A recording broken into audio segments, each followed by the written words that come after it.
حصل حاجه قرشي بس هو اللي ينفعني بعد ربنا سبحانه وتعالى، هو ده. ما استناش مثلا حد يخوني او حد يكذب عليا او كده. بعد ما الواحده بتتخان بيدخل ضيف جديد اسمه الشك. مفيش يا جماعه، الخيانه زي الكذب بالظبط. اكدبي عليا مره مش هصدقك طول عمري. زمان كده لما كنت فرفوره قبل ما الحياه تاخد مني وتديني واتعلم منها حاجه، كنت بثق في الناس ثقه عمياء جدا. كنت بصدق كل حاجه، اي حد يقول حاجه كنت بصدقها على اساس بقى اني طيبه وكده. فعلشان انا طيبه مفيش حد هيضرني اكيد.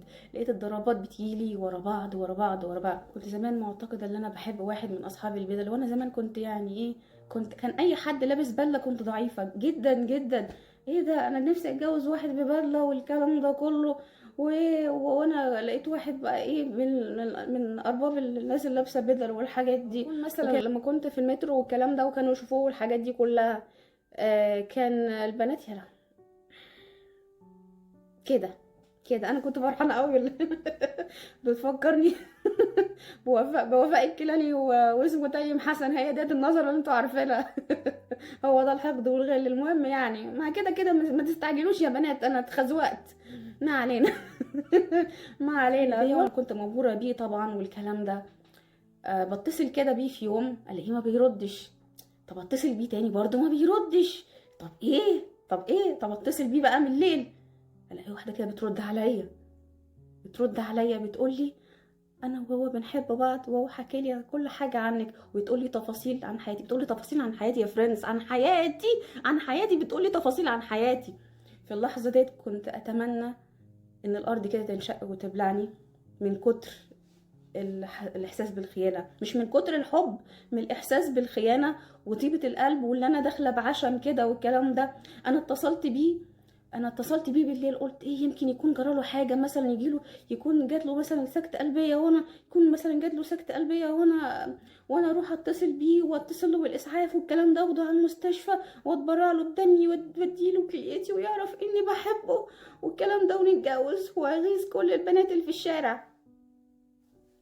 هو ده كان تفكيري يا فريندز، هو ده كان تفكيري.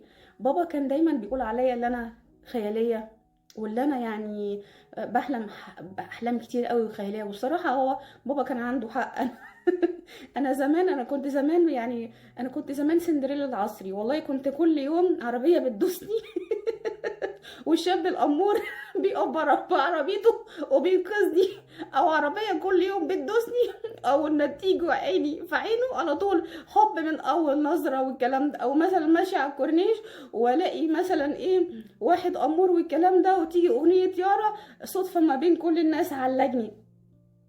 ايه بقى، فانا كنت طيبه قوي. انتوا يا فريندز برضو كنتوا بتتبرعوا بدمكم وبتدوا كليتكم كم مره في خيالكم. ما هو الواحده لما بتحب بتتنيل، الواحده لما بتحبي اصلا بتتنيل وبتبني احلام كتيره وبتدي وتقول لك ده حبيبي، ده انا هديله حته من قلبي، ده حبيبي انا هديله حته من كبدي، ده حبيبي هتبرع له بنص كليتي.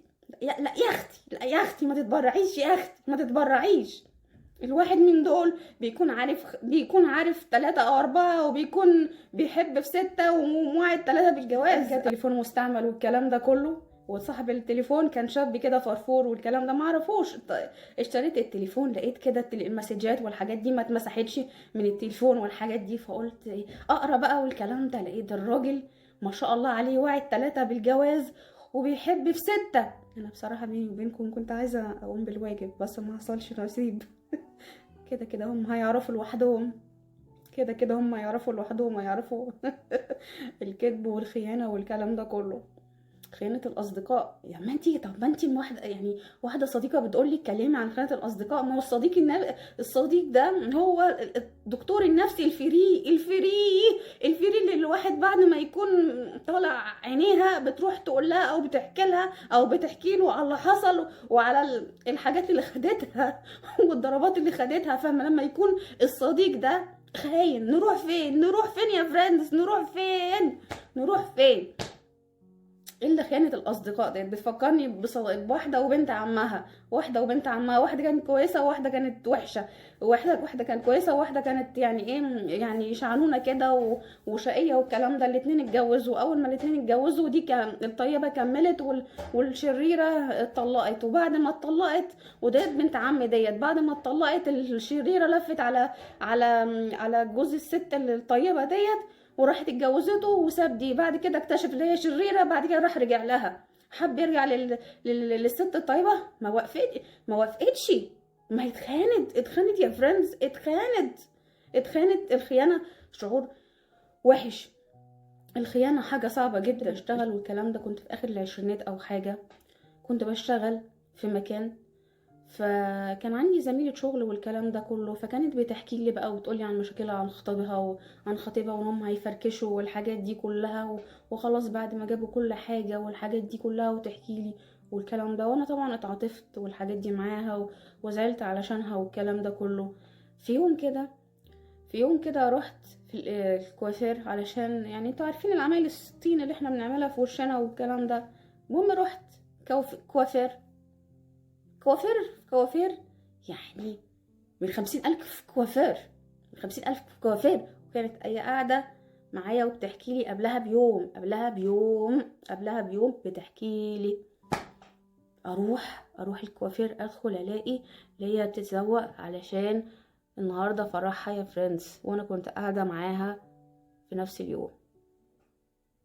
أنا حسيت في اللحظة دي إن حد دلق عليا مية ساقعة وساقعتين. مش يعني مش عارفة، يمكن دي خيانة، يمكن تكون خدة، ممكن تكون خايفة مثلا من الحسد علشان أنا كنت أكبر منها في الوقت ده، أنا مش عارفة. بس أنا يعني يا جماعة، ما هي ربنا لما بيكون عايز يوريك حاجة بتشوفيها يا بنتي، ما تدوريش، هتعرفي. بتفكرني بقصة في قصة كده مشهورة بتاعت الشاه والذئب والمربية والراعي.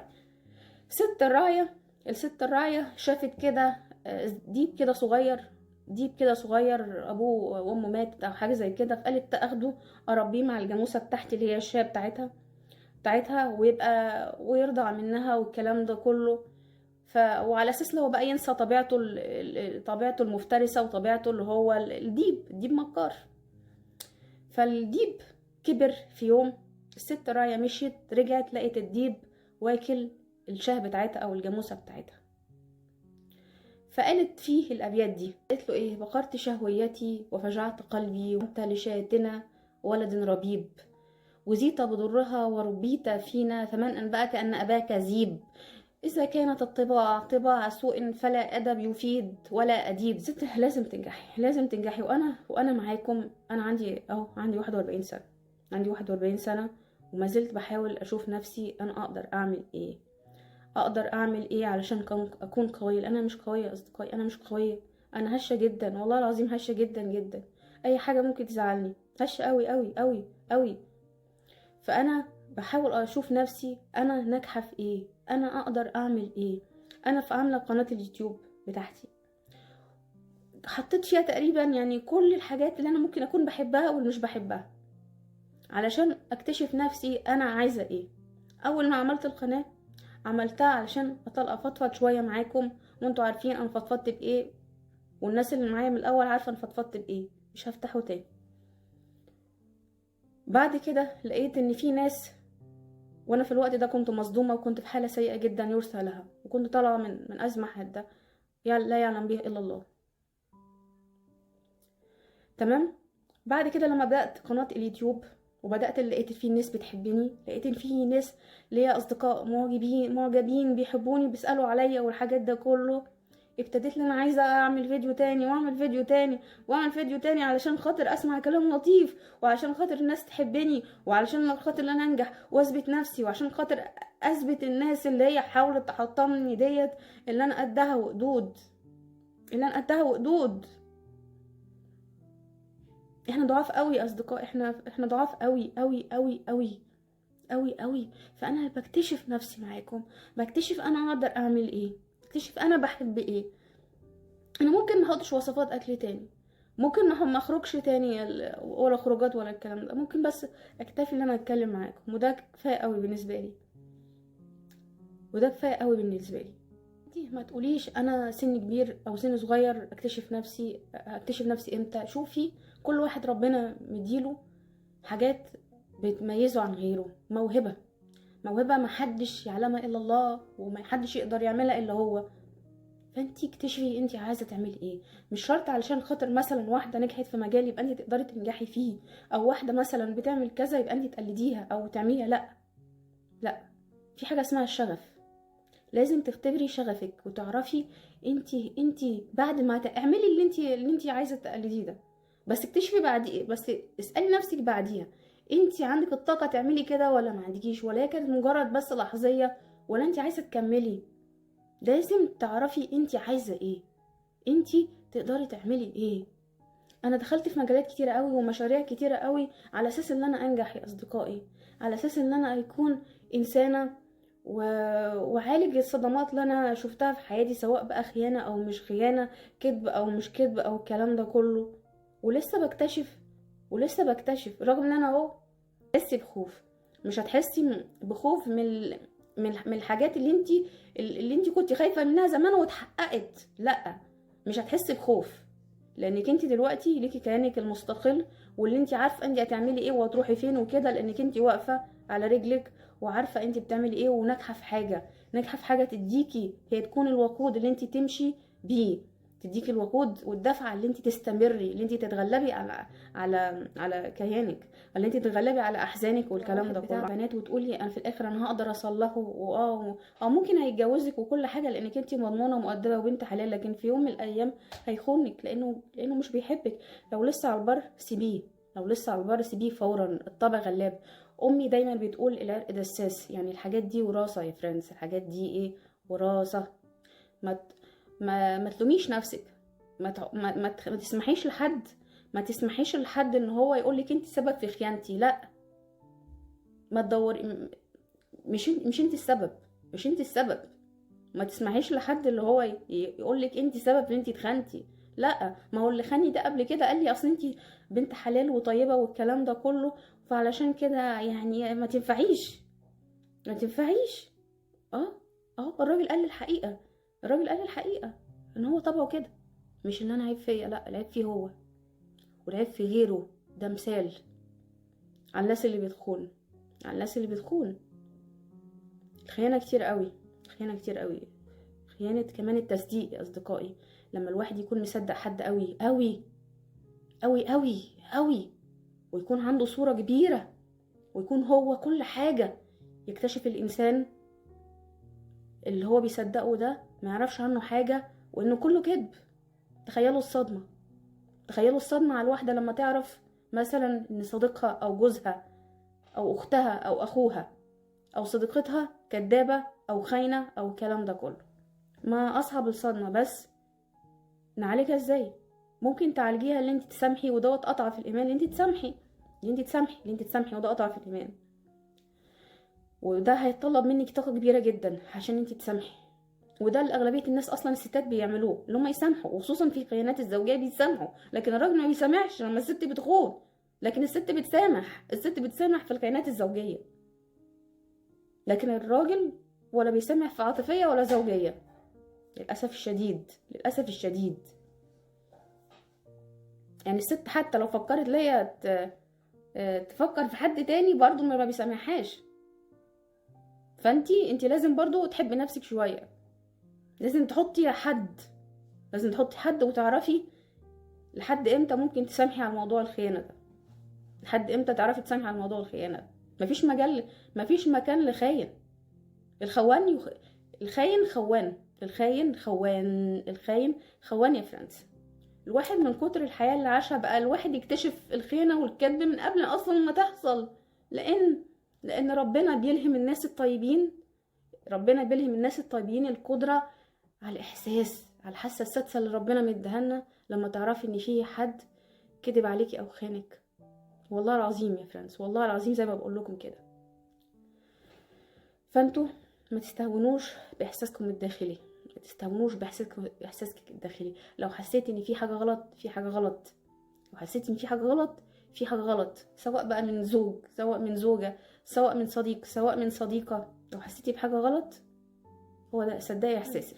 انت ممكن يعني ممكن الناس تقول لي حاجات كتيره قوي قوي قوي، انت قولي براحتك، بس انا من حقي ان انا اصدقك او ما اصدقيش. كل واحد كده، وخصوصا الرجاله، وخصوصا الرجاله، اسمعي اسمعي. اسمعي وصدقي 100%، وخلي احساسك التاني يصدق معاكي. اهم حاجه احسن الحاسه السادسه هي اللي تصدق، لو من الحاسه السادسه ما صدقش ما تصدقيش. انا بسمع كتير كلام كتير قوي قوي قوي والله العظيم. في ناس قالت لي وحياة ربنا يا بنتي انتي يتخاف منك، يتخاف منك ليه بقى؟ علشان من كتر يعني سوري من كتر يعني سيبكم من الكلمة التانية، سيبكم من الكلمة التانية، من كتر الضربات. ضربات، من كتر الضربات من المتنوعة يعني، بقيت عندي الخلفية من مجرد ما اشوف واحد كده الحمد لله اعرف ده يعني نظامه ايه، نظامه الاسود ايه. الا في حالتين، الا في حالتين بس، والحالتين دول اللي انا معرفتش يعني الشخصيات دولت الا بعدين، بعد ما انا يعني كياني اتزلزل تماما، وبعد ما انا اتصدمت، وبعد ما انا يعني عانيت بمعنى عانيت. لان الانسانه لما بتحب بصدق يا فرانس، ولما بتصدق بصدق، ولما بتدخل بعشم، بيكون على قد العشم هتاخدي الصدمة. لو عشمك كبير هتاخدي صدمة كبيرة، لو عشمك صغير هتعرفي تعدي. فانتي يعني ما تتعشميش قوي، ما تتعشميش قوي، وخصوصا في حد بتحبيه ما تتعشميش.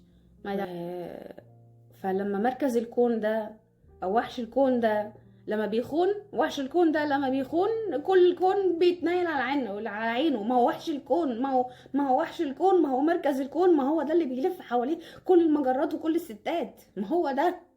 لا، ما ينفعش ما ينفعش ما ينفعش. ما يكونش طموحاتك مع حلة محشي تعمليها وطبخة تعمليها وخلاص، وسعي الآفاق. النقطة بقى التانية، علشان انتي يعني تتغلبي عن الخيانة، اللي انتي تتجاهليها، اللي انتي تسكتي، اللي انتي لما عدي بصمت. عايزة، انا بقولها لك بصراحة، انتي عايزة العتاب بيريح يا فريندز. اللي خانك ما تعاتبهوش، لو عاتبتيه هتريحيه يا ماما، لو عاتبتيه هتريحيه. واحدة صديقة ليا من أسوان قالت لي الجملة ديت، وهي بصراحة عندها حق. لو عاتبتيه هتريحيه يا امي، ما تعاتبهوش، هيستريح يا ماما وهيلاقي سبب وهيطلعك انت الغلطانه يا امي. اول لما تتخاني اسكتي خالص خالص. الصمت العقابي، خليكي في الصمت العقابي. اعجبيه بصمتك واحترامك لنفسك، وصدمتك فيه كفايه اصلا تخليكي فاتقه النضج. فيعني علميه باخلاقك وادبك انت مين وتربيتك فين. لان هو لما الواحد لما بيتخان بيبان الاصل، عرفيه اصلك انتي ومعدنك انتي ازاي، بادبك وباخلاقك وهدوءك وتوازنك وثباتك. هو ده اللي بيفرق في اللحظات ديت، هو ده اللي بيفرق في اللحظات دي، وده مفيش اي واحده ست توصل لها. انا عايزه اقول لكم المنطقه دي مفيش اي واحده توصل لها الا لما بتكون خلاص، يعني بصوا وصلت معاها الطب وفاضل شعره واحده بس وتنهي كل حاجه. انا بقول لكم وانا عارفه انا بقول لكم ايه. لما توصلي للمرحله دي خلي بالك قوي، وخليه يخلي باله قوي. اللي خانك ده خليه يخلي باله قوي، لانك انت بعد ما هتوصلي للمرحله دي انت مش هتقعدي، مش هتستني، مش هتصبري، مش هيكون ليكي نفس انت تشوفيه في حياتك اصلا.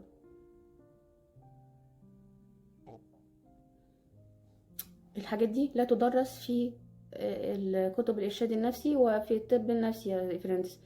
الضربات والخوازيق هي كفيلة بتعليم الواحد ما لا يمكن تعلمه في الكتب يا أصدقائي.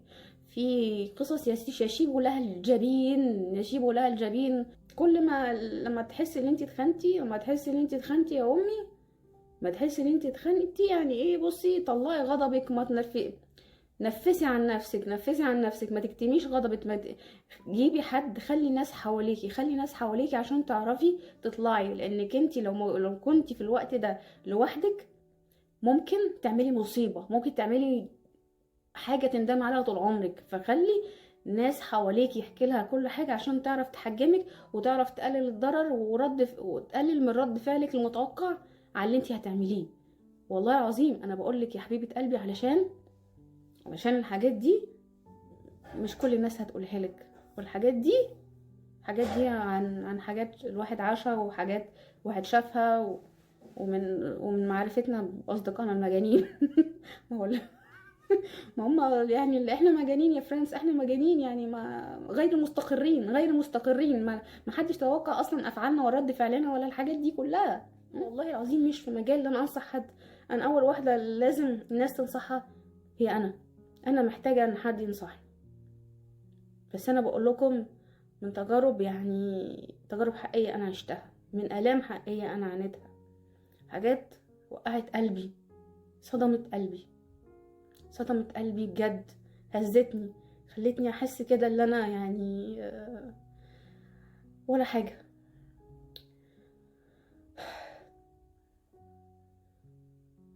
انا كنت عايزه اديله حته في كبدي وحته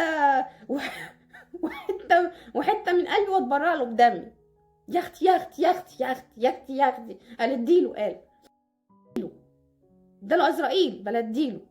لا، خلي كليتك لنفسك وحاجتك لنفسك، هتحتاجيها بعدين.